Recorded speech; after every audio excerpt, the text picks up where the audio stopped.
Welcome to the Time Bubble Podcast, the only podcast out there where the guests get to travel in time. I'm your host, Jason Ayres, and I'm delighted today to be joined by Mr. Michael Livesley. Welcome, Michael. Well, thanks for having me, Jason. What a fine day. Bit overcast, but hey, you can't have everything.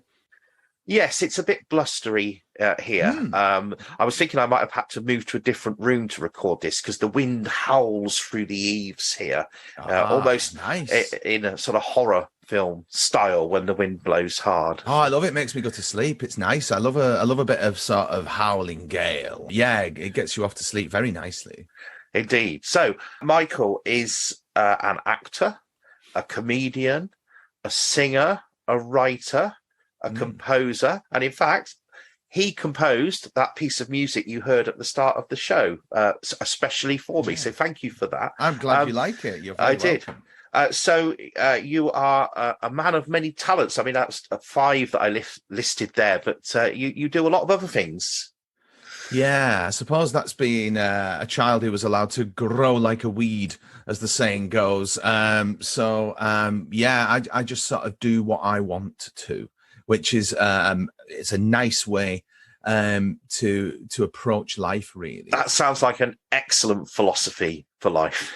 Well, it's just the way that it's sort of panned out, to be quite honest with you. You know, I kind of, because of a sort of quite unorthodox upbringing, I never really went to school much. Didn't like it, but they weren't too keen back then on, nowadays it's like they're really on the case of kids who aren't in school. And I understand because, there's all kinds of concerns why doesn't a child turn up at school? But back then I don't recall any hassle, you know what I mean? I don't recall any letters coming through the door. I know my mum used to say things to me like, "Oh, Bailey man will be after you." I don't know who Bailey man was, but Bailey man never turned up at the door, so I didn't go unless I had to. I do recall being off sick a few times as a kid, and I did enjoy those sort of duvet days on the sofa watching Rainbow and anything else. There wasn't a lot on the television in the daytime in the 1970s, but no, there wasn't. I'm trying to think what would have been on. You had the sort of schools and colleges stuff, didn't you, in the morning? Yeah. Which was pretty sort of low grade fur, as I recall. Yeah. And then you'd have at noon, I think it was, you'd have a couple of enjoyable things, like you say, Rainbow or Cockleshell Bay or something like that. And then the Sullivans would be on, which my nan liked. And then the news. Oh, my nan loved all the Australian soaps. Oh, yeah. The Sullivans was just like, because it was so much like the times they'd lived through, wasn't it? Indeed.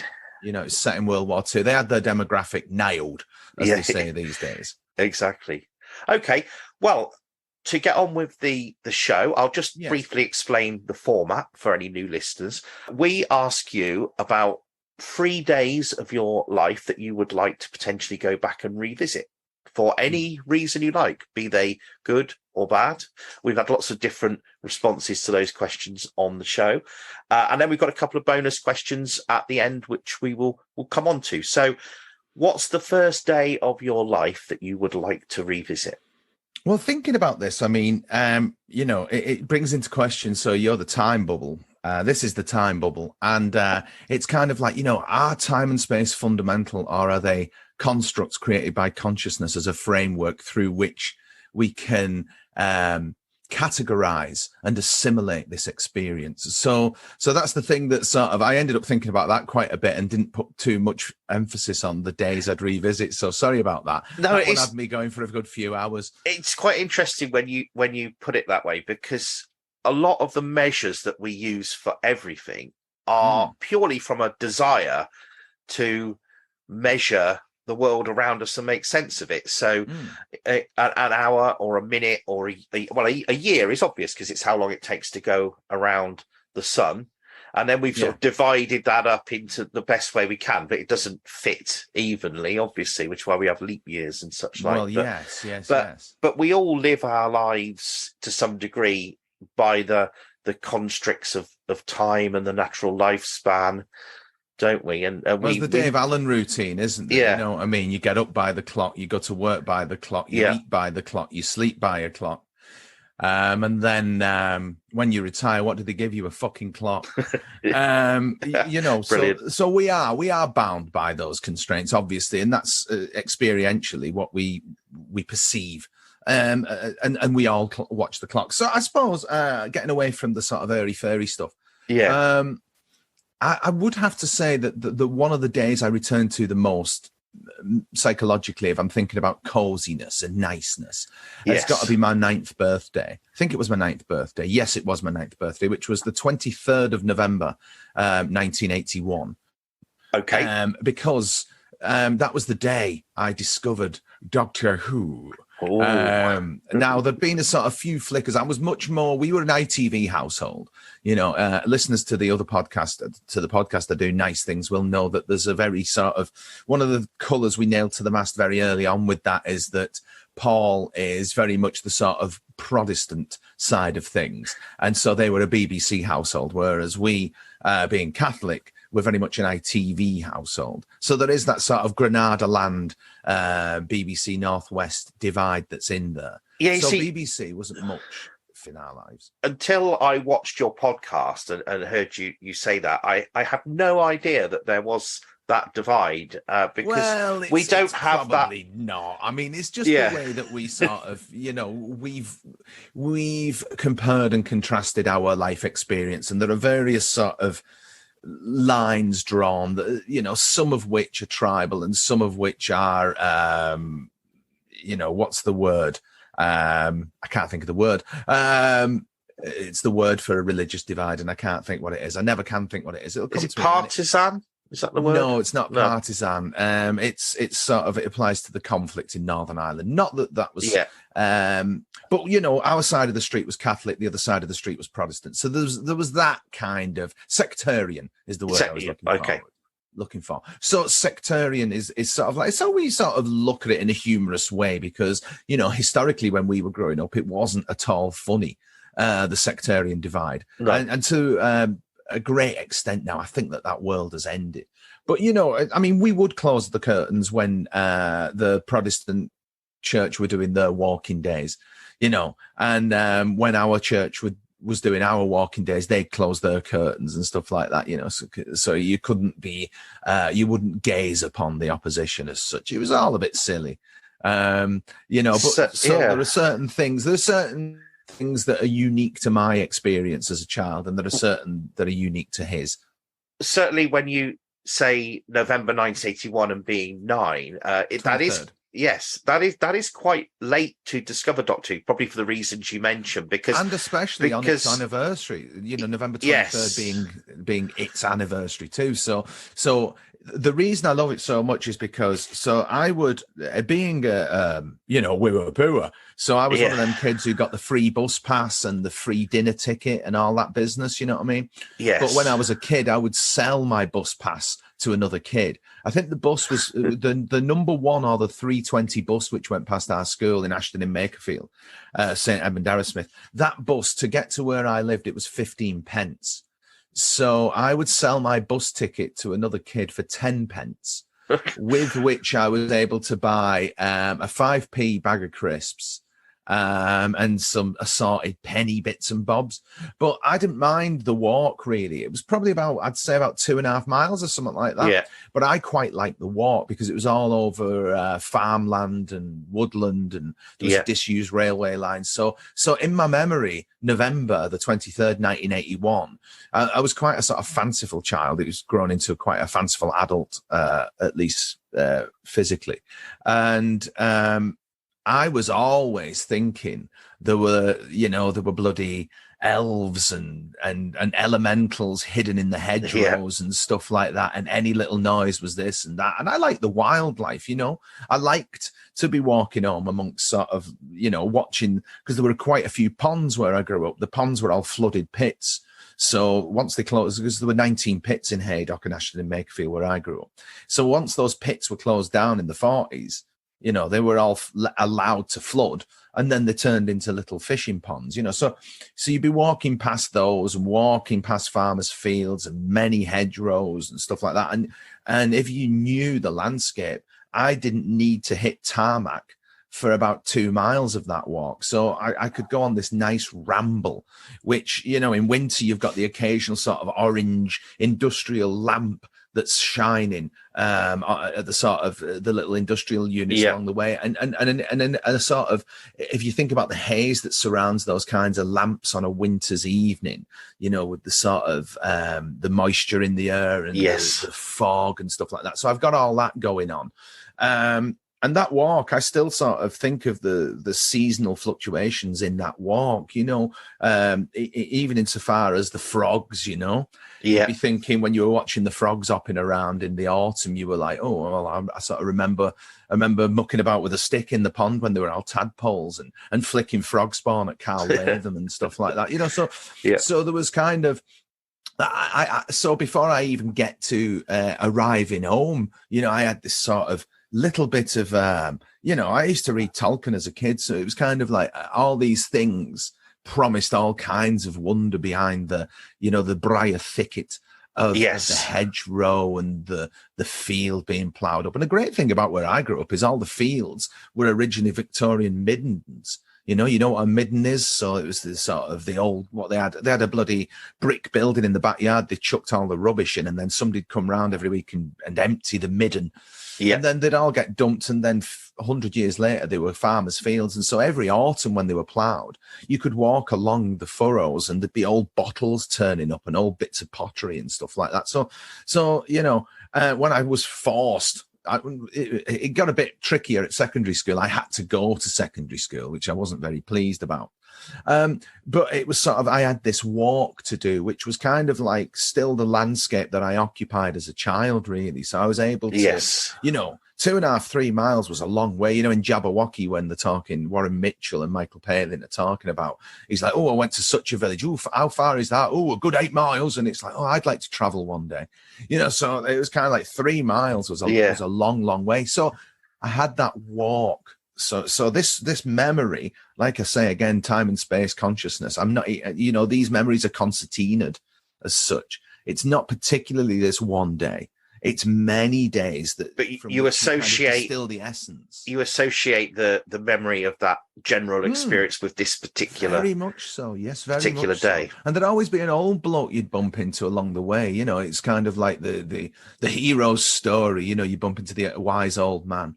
You'd always bump into an old boy, and generally they'd have known me granddad, who was sort of quite a, you know, I wouldn't say famous figure where I grew up, but he was well respected and he was well liked. You know, my granddad was a locomotive welder, and a lot of the old men who were wandering around with bent backs, you know, had done the same sort of, had either worked with him at the loco factory or they knew him, you know. So it was good. I'd sort of bump into them and they'd be like, oh, you're Bill's lad, eh? And all this, which was nice because growing up, how I grew up, you know, having never, I don't know me dad. I don't know his name. I don't know who he was. I don't know where he is. So it was good to sort of, I had that kind of, I leapfrogged back to frogs. I leapfrogged my identity back to a much older time, really, because there was missing, there was someone missing there. So it was nice to have that sense of belonging. Indeed. And it's like Wordsworth, isn't it? Ode to Intimations of Childhood. You know, Wordsworth said that to be a child was to be immortal.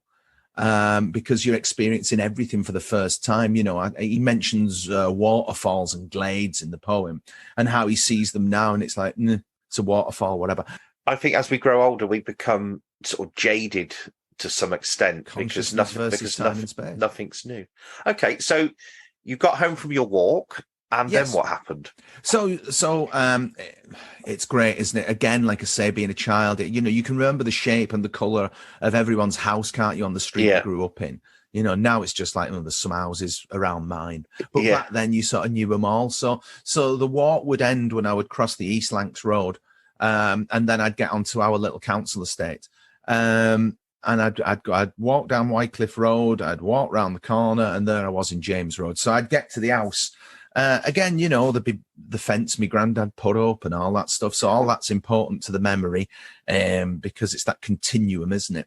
And then you'd get around the back, and then the back door would open, and you'd have that lovely orange chisel of light that comes out of the home on a winter's evening, you know.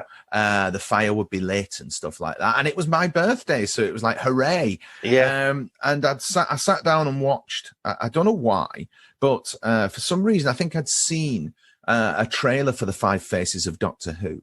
And that night, it was, because it was the what would it have been in 1981? The 18th anniversary of the show. Yes, for the benefit of listeners, the Five Faces.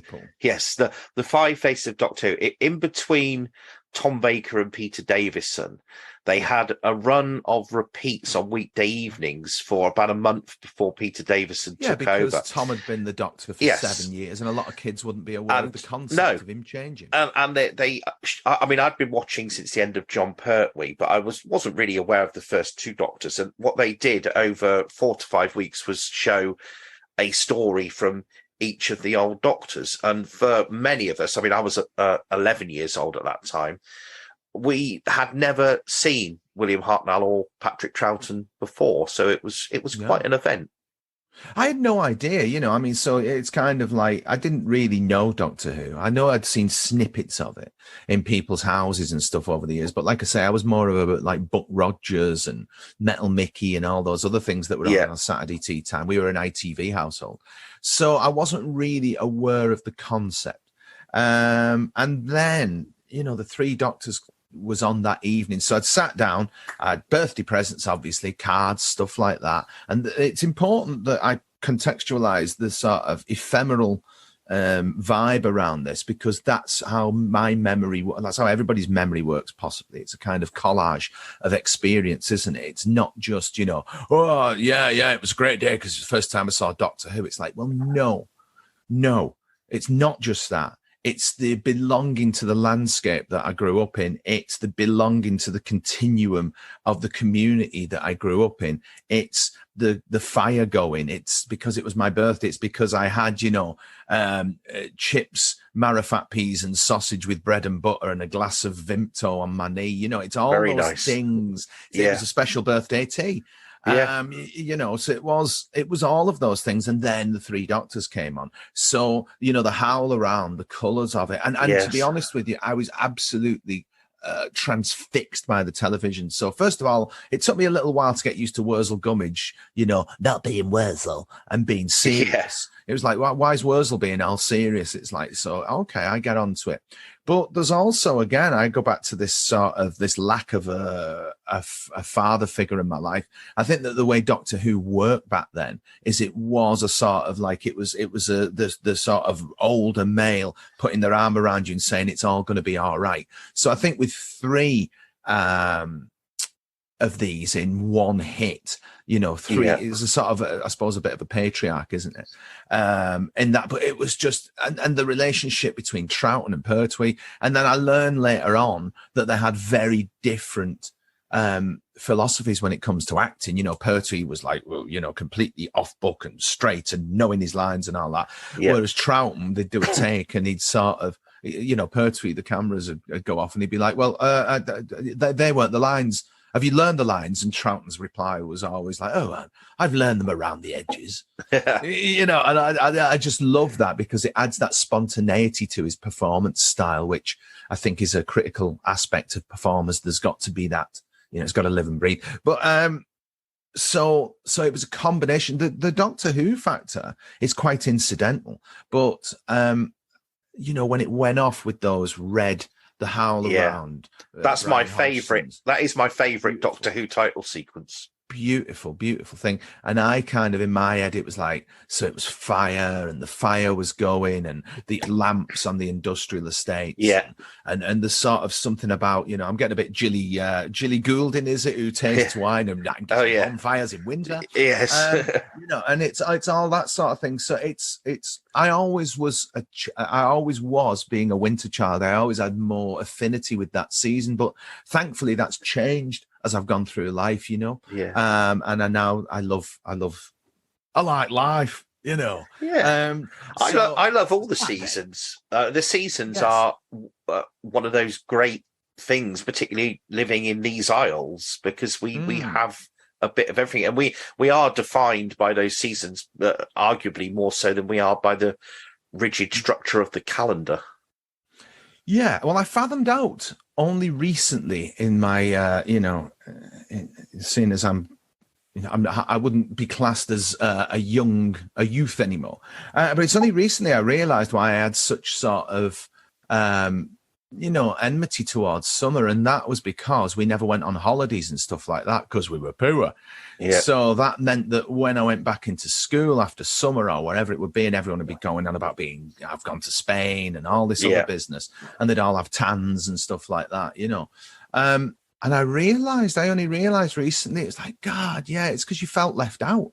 Yeah. It's so strange how these childhood things can make it through so far into your life without you being aware that. And you don't figure it out really until later on when you've had time to look at it in hindsight. So you build up this animosity towards summer or wherever based upon feeling left out as a kid. I suppose we're very...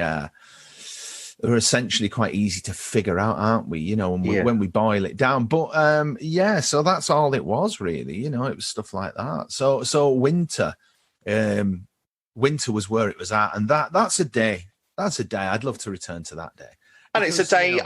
It's a day I remember because I was watching the program at the same time as you were, some 100 of miles or so south of you. So, right. Yeah. I suspect many of us weren't. It was on BBC Two. It was. Must have had good ratings. It was probably on at the same time as something like Blue Peter, wasn't it? It was. I think it was on about 5:15 or something like that. Yeah. So, I hated Blue Peter though. So yeah. Okay. Well, that's really good. So, shall we move on to your your second day? What have you got for us? My second day. There's nothing like when you get to leave school and you've got the independence. Is there, so I suppose that once I'd passed my driving test, that was a good feeling. It took me 3 goes to pass my driving test, and apparently they make the best drivers, so I'll go with that. And my first driving instructor, he was interesting because he'd always so you wouldn't get the hour, you'd always get 50 minutes off him. He'd always be late. He was the best one in the town, so he was the one you go in with, and so I went with him, and he'd always be like, "Oh, can you drive down here? Drive down." And he'd go in. I won't be a minute, and he'd go into some fella's house. It was doing his roof or something. I was going to say he's going into the bookies or something. Yeah, he'd always be doing something, and you'd be sat there for 10 minutes of your already truncated lesson, waiting for him to sort of sort this fella out. And he'd come back out, and he always had chewy in his mouth. And he's like, "Oh, right, okay, yeah, that guy's doing the roof for me and stuff like that." So it was like, okay then. So I don't think that he was the best, no matter what his reputation suggested. So eventually I went with another fella, and I had my first job by then, which was barman in the New Inn in Hale Bank. It was weird because obviously the child benefit ended when I was 16 or whatever it was. Yeah, I'd always had a paper round. So I always had a paper round. Wee job. Because I always liked having a few quid, because as a greedy little bastard, there was never enough food in the house. So my £5 a week paper round money meant I could go and buy supplementary food. I could go and buy a few more loaves and a few more quarters of boiled ham and a tub of banquet margarine, so I could sit in my room eating butties at night. Because, like I say, I was a greedy little shit. Are paper boys still a thing, or is that something that's sort of gone the way of milkman and there's probably a few. You still get milkmen. Milk people. But you see the people going around handing out the free papers, but that's not quite the same thing as. Not at all. I'm sure they still have paper, lads. I mean, do people read papers anymore? Not to the extent, but I mean, I certainly remember. What was fascinating about doing a paper round was which houses had which papers. So you'd have all the posh houses down Oxford Road with the Telegraph and the Times, and then there'd be certain parts of the other estate that would all be the Daily Mirror, and it was all. I used to like very those interesting. The Daily Star and the Sun, obviously for page 3 and page 7. I'd be wandering the streets staring at Maria Whittaker and Linda Lusardi, But I got a job anyway. My mum obviously said, right, you're 16 now, you've got to get a job. So I went down the job centre and there was a job there and I got the job. So I had money as such. weren't a lot of money. I can't remember what I got, like 60 quid a week or something like It that. seems a fortune, doesn't it, when you first? Yeah. Even though driving lessons. even though it's not that much, but just actually suddenly having that amount of money in your hand for the first time, your first pay packet is just, it feels like, yeah, amazing. Of course, I had to tip up every Friday, as my mum called it, you know. Yes. You make sure you bloody tip up every Friday. So that meant you got home and you opened the wage packet and emptied it onto the kitchen table, you know, and then she'd take what she needed. And for, I think, something like 20 quid a week, you know, I got, I didn't pay any rent. I didn't buy any food. I didn't pay any bills, you know, so it was a bloody good deal, really, 20 quid. Yeah. Of course, I bitched about it at the time. It was a third of my wage packet. So actually, no, I had a job before that. I was a trolley pusher at the local hypermarket. A guy came into school and did that. Anyway, I can't remember. So I don't think 16-year-olds are allowed to work in pubs anymore. But this pub was haunted, which was interesting, you know. So so there were a few ghostly encounters in there, which were very good. But it meant that when I passed my driving test, I had the 50 quid required to buy myself a Mini. I bought myself a Mini KFY 673P, white Mini. And I'll never forget that car. It was some of the best times of my life in that car. I mean, I couldn't nail it down to one day, but I suppose passing my driving test was pretty good, the achieve of it. But, you know, the whole summer was just spent. You'd put like 50 pence fuel in this thing, and that meant you could travel like miles, and there'd be like 6 of us jammed in this thing, you know. And I remember being pissed off at the time because they'd just passed a law whereby cars that were 15 years old, I think it was, or something like that. Anyway, the cutoff was the N-reg cars didn't have to pay road tax, and I had a P-reg, so that's just after, because there was no O, was there? There wasn't an O-reg because it confused with zero, so it went straight from N to P. That's right, and there were no Qs, obviously, because that was reserved for kit cars and imports and stuff like that. So I had this P-reg. And so we'd jam into this thing. We'd just go all over the place. You know what I mean? Obviously, just found things like smoking weed and taking acid and stuff like that. So all these nutcases that I knew. This sounds, it must have been around about the summer of 1990, but from the references you've given there, that sort of time. 1990. Yeah. Could have been 91. It would have been 91. I got that date wrong. I did tweet about this the other way, and I've just realised I got it wrong. It would have been 91. 91. No, I would have been 18 then. Sorry, 1990. Yes. So it was great because I'd always had music in my head. You know, I think that most kids do. Like my mum used to say, you know, you will literally make a song and dance about everything. So I was always singing silly little songs to the dog or about anything that I was doing, you know what I mean? So I just found bands and stuff like that. So I was just doing the first jam sessions and stuff like that. Because when you start off being in a band when you're young, it's only the kids into heavy metal who are interested in it. So you kind of, you know, there's you doing your Morrissey bit or your John Lennon or whatever it might be. And then in the background, it's like, you know, going on, and it's fun like that. So it was all new again, you know, to be a child is to be immortal. And I suppose that carries through. I think what I remember from that age, you do have that, and it's such a brief period, maybe 2, 3 at most, glorious summers when there is a total lack of responsibility. And I don't mean you're being irresponsible. I mean, you don't have any responsibilities. No. When I look back at that time, the shocking thing about it is that you don't realize. Well, no, you don't. You don't realize how brief this window is, and you enjoy it, but perhaps at the time you don't cherish it because you know it's not going to come again. No, you think, I mean, it's that Mary Hopkins number, isn't it? The Paul McCartney wrote, those were the days, my friend, I thought they'd never end. Yes. And those were the nights and days that we thought would never end. And you know, it was like, it's like 6 weeks holiday. When you're a kid, it lasts forever, doesn't it? Yeah. Especially when you're not going on a holiday like we were.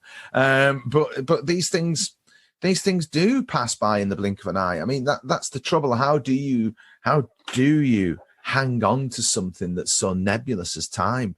You know, you can't. And it doesn't end suddenly, does it? It's a thing that sort of slowly drifts away. So you have this bunch of mates and you do this stuff, and then gradually you start to do it a little bit less often.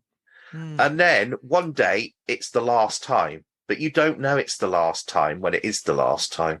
No, and you do chase it. I mean, that's the very nature of life, the very nature, if you like. It's like, that's the trouble, isn't it? So if we stand still in life, we do lose our minds. We can't do that. There's constant change in the universe, and that's something that it's taken me a lot of resistance to finally admit, and to acquiesce to the sort of natural laws of the universe. You try and preserve the past in aspect, and you're on for hiding for nothing. For many years, I tried to recreate the past and maybe try and live in that sort of 9th birthday vibe. But once, time goes on and people die and people go, and you need to reconcile yourself with that, really, and embrace the change, really. Otherwise, off with their head, off with your head you go.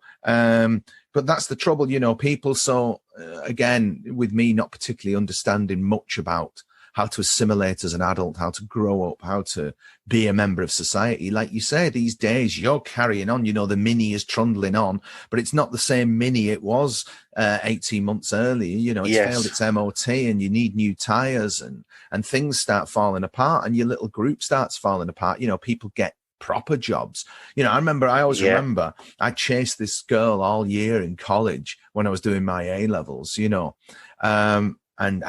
thankfully, I managed to become romantically involved with her. Very nice. And it was beautiful. It was one of those beautiful experiences and beautiful memories, to be young and to be in love and to be, to it not to be unrequited is wonderful. But at the end of the year, whereas I dicked around all year, and got up at noon and had a spliff and put 50p in the mini, and she'd been going home from college and doing the work and submitting her assignments on time and applying to UCAS, or UCAS as we called it then, and all these other things. So when the college year ended and I thought we were due a beautiful, bountiful summer of having fun and preparing for another year of having fun, she was like, well, I'm off to university in September, and I'm like, hey. And it dawned on me then that whilst, I was gathering my rosebuds, she was kind of stocking up acorns for the future. And she and I think women are sort of like, I think they're like that anyway. I think, due to their differing biological imperatives, it reminds me a lot sooner. The story of the wise squirrel and the foolish squirrel. There you go. I am the foolish squirrel. Let me tell you, So that's sort of, that was, it didn't learn me. I didn't learn anything from that. I didn't sort of, I knew at a cognitive level, it's like, oh, wow, this sounds good. But of course, you're just thinking about, the next adventure. That's all you're thinking about. But like, you get to a point whereby everybody has had to acquiesce to the pressures of life. And they've got kids, or they've got married, or they've got a job, or whatever it may be. And so your social aspirations, you end up sliding down society, and you end up hanging around with people who are, to be charitable, other dreamers who don't fancy the real world much. Right. So we've heard your first 2 days, and they were really interesting. What have you got for your third one? Let's have a consider. There have been many sort of times I'd like to revisit. It's a weird one, really, because the third one I had in mind, I may as well just go with it. Yeah. I was debating about this because it is very personal. But so after my mum died, it was a weird one because I sort of the world I come from. So obviously they never really acquired any material wealth in their lifetime, these people. And so my mum didn't. So when she died, she was living in a house that was rented, and I had the devil's job keeping hold of the bloody place. But I did. I managed to keep hold of it from this private landlord who wanted £1,000 at 5 p.m. on the day she died and all this other stuff. But I managed it. I kept it. And so it was weird, really, because I had not evolved, and I had to go home when I was 22. I was having a ball, obviously, between the ages of 17 and 22. I'd moved out and got my own place and done all the things young people should do. Yeah. And so at 22, you know, my mum got cancer, and it was kind of like, because she was my nan's carer, who was bedridden. So I'd had to go back home, really, because she couldn't look after my nan because she was sick. So I had to look after my nan, but then I had to look after my mum, you know, because she got ill as well. So between 22 and 27, I was there. And so anyway, I kept hold of the house, couldn't get a job, because when you go for a job, they look at your CV and they're sort of like, well, are these dates right? You haven't worked for the last 5 years. And it's kind of, yeah, well, I've been a carer, and that doesn't have any currency in the jobs marketplace, really. So I'd had this computer. I bought this computer while she was ill just to keep myself sane, really. And my auntie, our Kath, she used to do leaflets through the door, you know, these free offers and stuff like that. Yeah. A free sachet of Fructis shampoo and 50p off your first bottle and all that business, you know. So I printed up these cards. Somebody gave me this mobile phone, like I say, and I printed up these cards, L-Tech, right? And I had a bit of clip art on it of a monitor. And then, you know, what I do, fix up your computer, software and hardware and all this other business, and my phone number and my name on the bottom. And I got these, I had some blue card that I'd had from, when we were in bands 20 years previously, about 5 years previously, you know, I had all this blue card. And so I printed on my Lexmark Z81 printer. I printed all these sheets out, and then I sat there with scissors cutting all these little business cards out. And anyway, so when she did the, you know, free samples of Fructis and 50 pence off Flora Margarine, you know, she tucked an L-Tech card into them all, you know, and she used to do all the posh areas. So and I got a phone call. It was like that. Oh, is that Mike? I was like, yes. Yeah, L-Tech speaking. Anyway, so I got a job going around this guy's house, and I was like, I thought I put no fix, no fee on it. So it's like I was charging 20 quid an hour, which, you know, back then for me was a lot of money. Yeah. You know, so I got me 40 quid. And so it was kind of a little bit of a mausoleum, the house, after my mum died. It was a weird one, because when young people die, it's a strange thing. You know, there are lots of people at the funeral, and it's kind of like a life that just hits pause. Whereas when someone old dies, it's kind of, there's a gradual decline, isn't there? Yeah. Whereas this was just literally life ended. So, you know, it's like when I come back from the hospital, you know, when she died, she died over Christmas, you know, and I come back and there's presents all around the bottom of the tree and all that business. Do you know what I mean? It's kind of, so when life it ends abruptly like that, it's not that easy from a psychological point of view to dismantle it. That's I suppose where I'm going with that.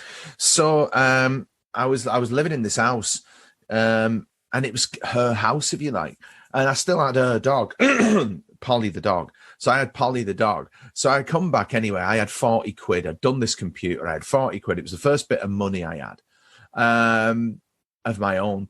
Yeah, I came back that night. I went the chippy, and I got chips, peas, and curry. I was made up. All my stories are about money and food. All my happy memories. So I got me tea, you know what I mean? I got something nice for the dog. And so she had a nice tea and I had a nice tea. And I remember at the time, I think it was Virgin did vodka or something like that. And I had a bottle of Virgin Pop. And I had this bottle of vodka. It weren't Virgin vodka. Virgin did cola for a while, didn't they? They did the cola. Don't know if they're still doing it. For some reason, I see like a black sort of skull in a top hat on this bottle of vodka. Anyway, I can't remember. So there was like half a bottle of vodka there, and there was this cola.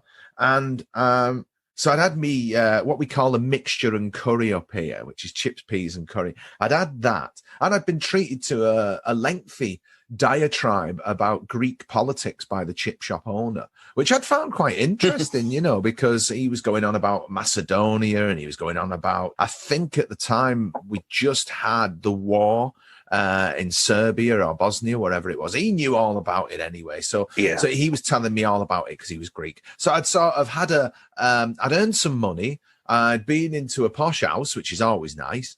I'd had this bit of a history lesson from the chap in the chip shop. I'd eaten. And at the time I had one of them on digital boxes. Do you remember them? Yeah. That I bought the previous summer because they were re-showing Worzel Gummidge.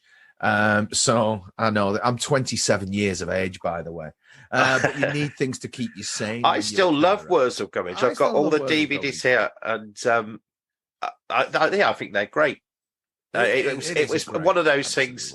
I was just the right age for, and all those wonderful British institutions of actors that appeared as guests in it. It's Lemez is in it.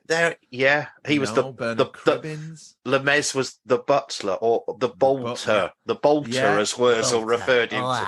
That. So he was Brilliant. in it, and Joan Sims showing up as Mrs. Bloomsbury Barton. And I'm certain Hattie Jakes would have if she hadn't have gotten ill, I suppose, and died around that time. Because it's sort of very similar show to Catweasel, isn't it? It's even though Catweasel was LWT and Joy Reid being a giant of television.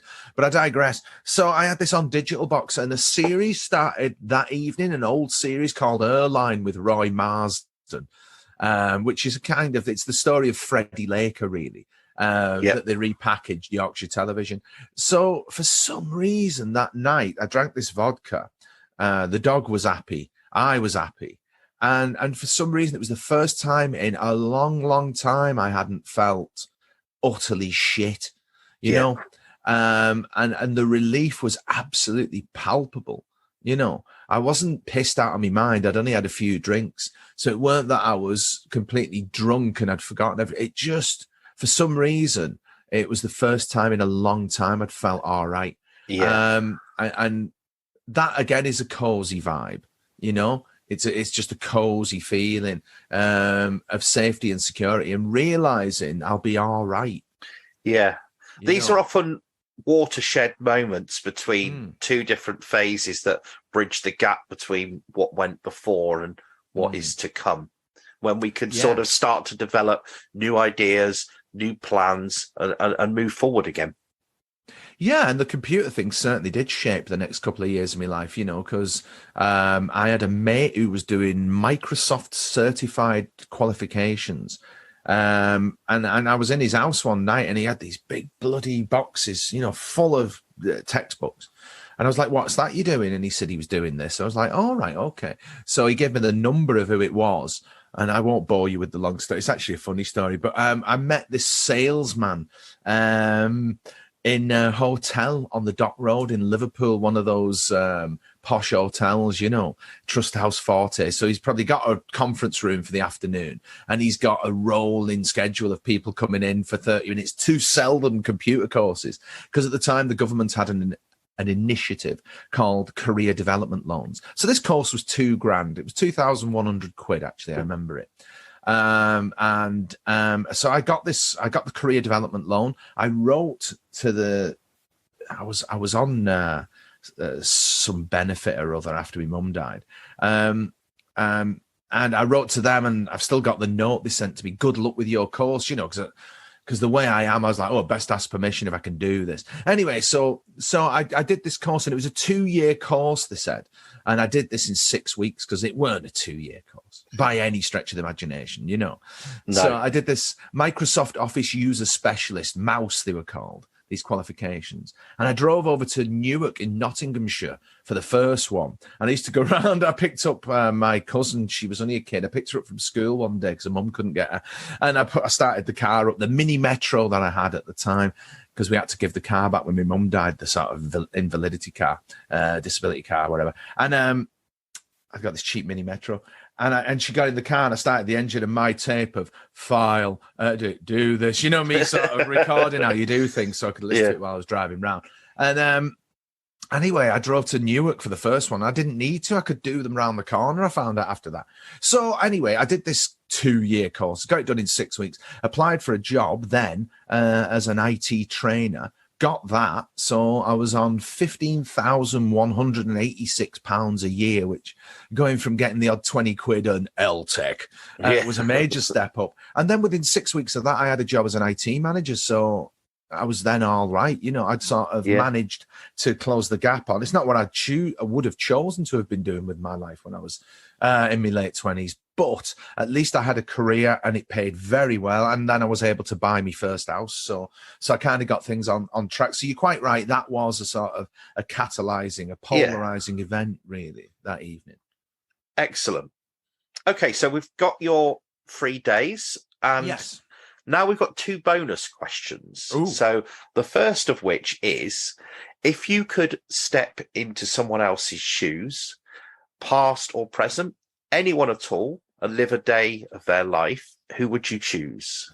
If I could live there, well, seeing as we've had a very sort of flavoured show with the man, I'm going to go just to annoy London Raider potentially, but I'm going to go with Jon Pertwee, who I've always been a great fan and admirer of as the ultimate nice thing. Mr. Brilliant Pertwee. choice. I'd love to live a day as Pertwee. What a life. So what era of Pertwee? Would it be when he was Worzel or when he was the Doctor? Early 70s. Early 70s. The man in his prime, you know? I mean, only Jimi Hendrix and Jon Pertwee could get away with that velvet jacket and frilled shirt look. And he does it magnificently. He's in his pomp there. Oh, some of the outfits he wore when he was the Doctor were amazing. I like it. As he gets older and he's obviously getting fatter and the jacket sort of grows, doesn't it? He's still got the velvet jacket routine. Well, it's like in that very first story when a classic thing with Doctor Who is the new Doctor looking for some clothes and he stole that posh guy's cape and an outfit and his car as well. Yeah. Well, I mean, have you ever seen the film The House That Dripped Blood? I've heard of it. I'm not sure if I have. So in that, he plays a very sort of thinly disguised caricature of Christopher Lee. And he's an actor who appears in horror films. And he needs a cloak to play a vampire. And he goes to this outfitter's shop, which is run by Jeff Bailden, which is so ironic. The Crow Man. As the sort of, the Crow Man. As the Douay Machiner in this story, he appears. And he runs this outfitters in. I love those Amicus and Hammer horror films because there's always a sort of back lot, isn't there, of Pinewood or Borehamwood, where obviously got stock London streets. And so he turns off from the fog shrouding the street and he ends up in a, well, they're always based on those sort of Dickensian curiosity shops. And there's always fog as well. That's always fog. A given. Yes. And he ends up in there and he puts this cloak on and it's great and it's just perfect for the role. Anyway, it turns out that this cloak belonged to a real life vampire, right? And he's with Ingrid Pitt in the show as well, who's absolutely stunning in it. So he looks, if you look at any stills from The House That Dripped Blood, he looks, it's precisely the same outfit that he steals in Spearhead from Space. I've put pictures up before. There's a great picture where he's leaning on the mantelpiece, this famous actor. Yes. And there's a painting of Pertwee over the fireplace, you know, and it looks like a scene from an early Pertwee Doctor Who episode, and people are like, which story is this? Which story? And it's like, well, I've teased them a little bit, but it's actually the film The House That Dripped Blood, which was released in 1970. So he looks exactly like he does in that series. I shall have to look that film up. Yeah, the Amicus portmanteau horrors are just joys anyway, aren't they? There's a weird one, which is Torture Garden with Burgess Meredith in, which is all American. But the rest of them, Asylum, Tales from the Crypt, The House That Dripped Blood, From Beyond the Grave. There's many more of them that I can't. Dr. Terror's House of Horror. They're great because I used to love those Friday night BBC horror double bills. And they'd show one of them. And if you didn't like the first story, well, the next one will be along in 15 minutes. The last one they made was The Monster Club. which is great, you know. Very good stuff. But Pertwee, yeah, because his life was so, you know, he had such a great degree of success. He had, you know, so many lives that fit into one. He was in the Navy or something in the war. He was. Yes. He was one of the survivors of HMS Hud. So HMS Hud, it was kept quiet in World War II, but it was sunk in Scapa Flow by a U-boat. And obviously for the Germans to come into British waters and sink one of our battleships didn't really make for good propaganda. So no. the government made sure people weren't aware, and they said it had happened in battle and stuff like that. There's a great, well, it's only on audio, it's turned up, but on and there's a photograph of it. The 5 survivors of HMS Hud turn up on his This Is Your Life. And as Pertwee could be rather, in his talking about his life, he was a little bit disingenuous about that. He was a survivor of the HMS Hud crew, but he wasn't on board when they were torpedoed. He'd been taken away for officer training because he'd come from a nice background and he had a nice education. And so as one of those privileged few, he was no longer among the rank and file, and he went away for officer training. So, yeah, I mean, he'd had his early life, which sounds wonderful, you know, with his dad, who was a famous playwright, and they lived in a lovely house down in Devon. So he'd had all that lovely bucolic upbringing. And then he became a young actor, and then he had the life in the Navy. And then after the war, he'd managed to sort of wangle he was very tenacious. He's very tenacious. I mean, his surname certainly opened doors for him. He makes no bones about that. Yeah. But he was tenacious. And what I love about him is, you know, he was someone who appears to have lived as well. He didn't just sort of, you know, define himself by what he did as a career. He was into scuba diving. He was into motorbikes. He was into speedboats. He was into all these things. So he sounds like an interesting everyman, really, doesn't he? And he did used to do a lot of, if not all of his own stunts while he was in Doctor Who, I believe. And you know, he was then probably around the age I am now, or even older. And he was 49 when he started. Yeah. Wasn't he? He was 49. So he was born in 1919. Yes. So he was 51 when he began as the Doctor. Yeah.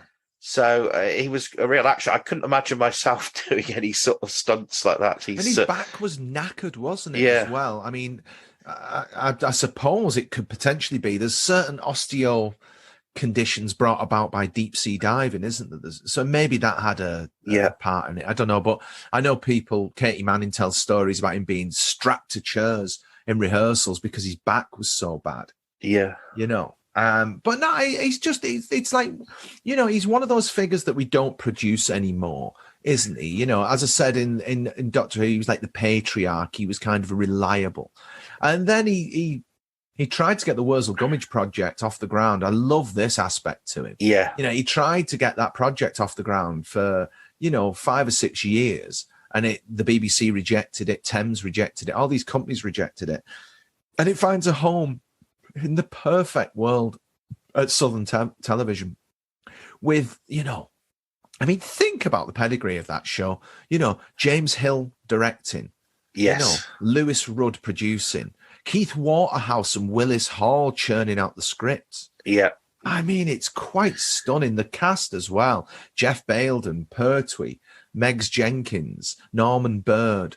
You know, and the kids as well. I mean, Jeremy Austin, he didn't continue with anything, but he turned up a few years ago. He did a lovely little thing for 10 Acre Films, who are a wonderful little company, and they did that sort of Worzel thing, which kind of remembered Charlotte Coleman as well, who was the daughter of Anne Beach herself. She went on to do a lot of things, didn't she? Yeah, she was in Freshfields, her mum Anne Beach, and she was in the Navy Lark and stuff like that. So there was that lovely continuum with the past there still. And as you mentioned, the guest stars. And I don't think that we're capable of making television like that anymore, because we don't have that cozy television family anymore of people you can draw upon. I do recall that Pertwee said he was very dedicated to that role and it was possibly his favourite. Now, correct me if I'm wrong, but I believe when ITV franchise licenses changed and Southern Television disappeared, it got dropped primarily for that reason. But I do remember in the years afterwards reading interviews, and he was always trying to get it going again. And eventually he found a home for it down in New Zealand in the late 80s. But what did you think of those? Because they compared to the original, it sort of started off okay, but then they tried to introduce these sort of darker elements of evil scarecrows and things, and I was always there, wasn't it? In the originals, there's the one where they're going to dig him into the compost heap, and you've got those two scarecrows who are stood there like with very white faces and white pitchforks, and they're going to dig him back into the compost. They do. But you always have the humour in the original, and it didn't seem quite at their peak, quite the same. But it was. I mean, I'd still rather have those extra episodes than not have them. Yeah, it was weird as well because for some reason Pertwee sort of stopped being able to do the voice properly as well, and he was bringing in sort of like that sort of 40s Cockney, you know, that sort of, "Hey, you all right? How you doing, chum?" and all that stuff. He starts slipping into that, which is very, very odd, I find. I mean, it was what was it? 87? 87, 88. It was quite a few years after. So there's a bit of a story there, isn't there? Because TVS take over the Southern franchise. They don't want to take Worzel on. So then RTE in Ireland, I've got the book here, the Irish Adventures of Worzel Gummidge. You know, that was all ready to roll. And then he said in Andrew Howe's book, I Am the Doctor, he says in that one of the executives went on the Late Late Show, Gabe Earn's show in Ireland, and slagged off the executive producer, which I was very annoyed about. And that killed that project. And then he carried on pushing. And Channel 4 had such a great success repeating the original show on a Sunday morning that originally went for it, you know. So, yeah, I mean, for some reason, it was very different. I don't know why it was very different, but it just didn't work. And they tried to replicate the original, didn't they? They tried to get a Jeff Bailden, who I'm delighted to say I met Jeff Bailden at one of those Catweasel things they used to run down in East Clarendon, where they filmed it, you know. So, it weren't a patch on the original, but I mean, the original, I think 4 series now in sort of sober reflection, I think they made enough of them. They did. I think that by series 4, those got some great stuff in, like Mother's Day, where Beryl Reid turns up as his mother. Yeah. You know, I mean, Beryl Reid, just to have people like that to sort of pick up a telephone and hire. Yeah. Wow, what a world. I mean, Beryl had that little renaissance, didn't she? She had the Mooncap thing. She did Earthshock. As the best bit of stunt casting JNT ever did. You know, getting Beryl Reid to play this sort of old captain of a starliner. You know, I don't have a clue what's going on. You know, no, you could see that in the performance. Absolutely, absolutely. So yeah, I mean, it represents a lovely period in time, doesn't it? The early 80s is the very end of that continuum, isn't it? That I suppose starts after the war, when you have all these people who performed with Ensa and stuff like that. You had the rep system still churning it out, and then because we moved very much to the television model, you know, I suppose Tony Hancock was one of the first TV stars who himself was a veteran of Ensa, wasn't he? The Goons never transferred to TV, strangely enough. But then when you've got a world created by, you know, Professor, what was he called? Who was the sound man? Bruce Lacey, who went on to form the Alberts. So when you got that kind of world, you can't replicate. They did it with the Telegoons, didn't they? They did like cartoons that went with it, and Spike did his show called Fred, and all the other collaborations with Sellers and Richard Lester and stuff like that.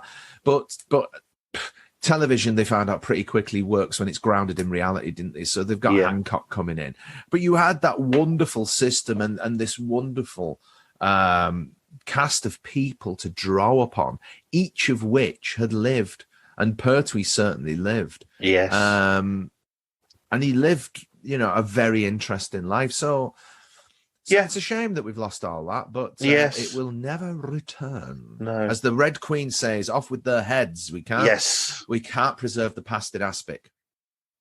Wonderful. One final question then. Yes. If you could go anywhere in past, present, or future to visit, where would you like to go? Well, it's tempting, isn't it, to go and watch the pyramids being built, or it's tempting to go back and have chips, sausages, and marifat peas again and see Doctor Who for the first time. Yeah. But I have to say that the period in time I would love to go back is the end of the last ice age, the end of the Younger Dryas period. So we're talking, what, 10,000 years ago? 12,000. Yeah. I think it's 11,970 years ago. But it took place over a few thousand years. Yeah, it didn't just sort of get up one morning and it all melted. But they say, so one of the reasons why is because there are various theories. The one I think is the most likely is a comet impact. So something hit the Earth, vaporized the icebergs, because the evidence for meltwater event B, I think it is, they call it in geological terms. So the evidence for a tsunami of water certainly going across the American continent, because there are places in the Nevada desert, you get those little ripples on a beach. Yeah. Where you can see where the sea's been in and out. There are some there in Nevada that are 30 and 40 feet high. So when you see it from the air, it looks just like a beach. So trillions and trillions and trillions of gallons of water rushed across the American continent very, very quickly. So I'd like to know, firstly, what caused that. That's what I'm interested in. And secondly, it's fascinating, that we were told that, mammoths were so delicious, we hunted them to extinction. Or whatever it may be. But it's not just mammoths. It's on the American continent alone, there's 4 species of elephants that went when the megafauna died off at the end of the last ice age. Beavers that are as big as a bloody Volkswagen Beetle. Armadillos that are as big as a Volkswagen Beetle. So when they go on about us being the apex predator and talking about human history, because we're so uniformitarian in our mindset, we view it as being us now, this apex predator on the planet. But we were at the mercy of 9-foot tall beavers. There were relatively few of us. It seems unlikely that we would be able to hunt these species to extinction. So there are entire mountainsides where mammoths in Siberia, thousands of them died at once. We didn't hunt these species to extinction. So it's more likely that it was some sort of catastrophic event similar to the one that wiped out the dinosaurs. Absolutely, I'd say so. And there is so much evidence for it now, even mainstream archaeology, since they found Göbekli Tepe in Turkey, this massive city that's underground, this huge complex. We had to go and hide somewhere, for quite a while. Yeah. But with the die-off of the megafauna, 50% of them go in geological terms overnight. And those mammoths they've found in Siberia in the mountainside, some of them have broken limbs, which suggests they were thrown very, very abruptly against stuff.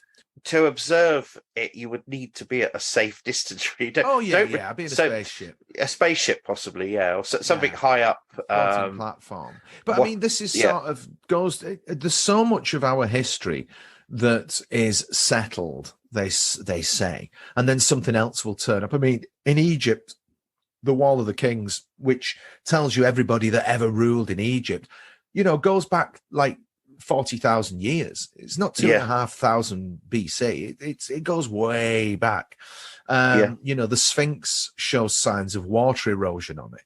So the Sphinx, when that region was last subject to water erosion, it's like at least 15,000 years older than they say the Sphinx is. And the Bible being the sort of record of it all. I mean, the Bible is a book that begins with the world being destroyed by flood and ends with it being destroyed by fire.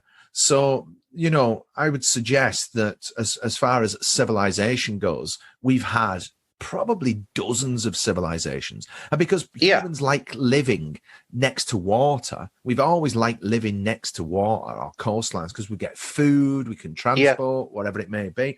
So when sea levels were 400 foot lower than they are now, of course we've lost an ancient civilization because, with the Ice Age ending so abruptly and the water effectively being vaporized by something, which the most likely explanation is a comet, then it's going to end very quickly.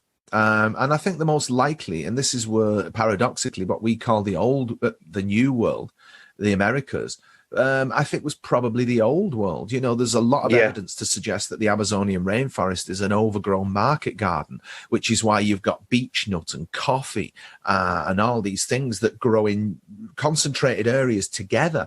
And the interesting thing about the Amazonian rainforest is it's not a very fertile region of the planet, and the Amazonian rainforest grows in man-made soil. It's a man-made soil, terra poeta or whatever it's called. And, Google it yourself and you can see it's a man-made soil, which is composed of ash and they don't even know how they make it. It's a Portuguese word, which means black earth, right? Yeah. So the Amazonian rainforest, the most abundant natural phenomenon on the planet, grows in man-made soil. Yeah. Do we think there was a civilization there before? You're quite right. It would be fascinating to go back and find out. We tend to think of history in such a short scale that we think 100 years ago is a long time ago. But it's less than a second on the 24-hour clock in the grand scheme of things. So this is it. And the fact that we spent up until 11,500 years ago not being the apex predator on this planet. I mean, you only got to look at the paintings on Lascaux in France. The cave paintings there. I love the ones that show the rows of the rhinoceros, the European rhinoceros. And there was a tiger in Europe that had one big bloody tooth in the middle of its head that was just right for getting a human head in. So life was filled with jeopardy. Life was until 11,500 years ago. That's the thing that you should pause and think about. This isn't millions of years ago. This isn't 500,000 years ago. It is until 11,500 years ago. We were walking cheek by jowl with a lot of great big bloody animals that were out to kill us. I mean, there's the European lynx, the European tiger, God knows how many different kinds of birds. All you need to do is go and Google extinct megafauna and have a look at that, to see just how much jeopardy early humans had. That will be my project for this afternoon. Good man. For my betterment, yes. Yeah, it's just fascinating. It's just fascinating to think how humans lived in that world, because we have this concept of ourselves as being the apex predator. And, there's that also that other concept we have that we defeated nature and we put all these animals to the sword.